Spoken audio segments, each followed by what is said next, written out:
Real talk lang, kapag ang isang taong tinulungan ay naipasa sa iba, sino na ba talaga ang may responsibilidad? At hanggang saan ang limit ng pagtulong?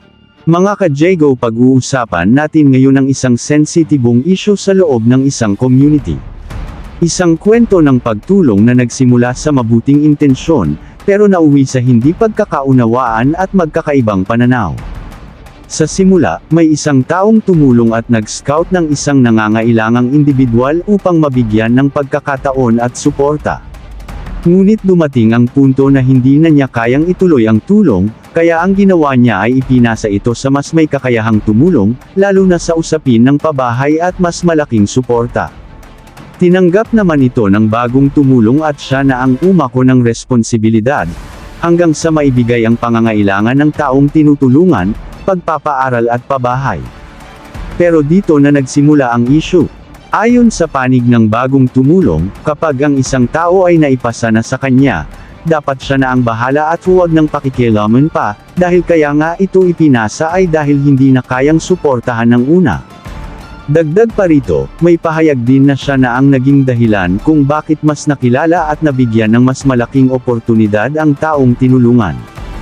Sa kabilang banda, may mga naniniwala na mahalaga pa rin ang papel ng unang tumulong, dahil kung wala ito, hindi rin magsisimula ang lahat.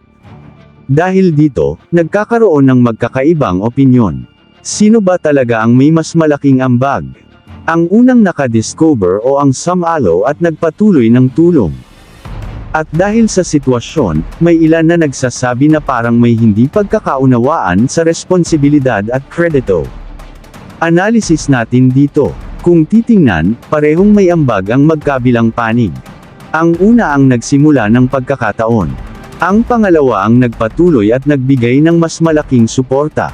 Pero nagiging komplikado ang sitwasyon kapag ang pagtulong ay nauuwi sa usapin ng pag-aangkin imbes na malinaw na koordinasyon at respeto sa papel ng bawat isa.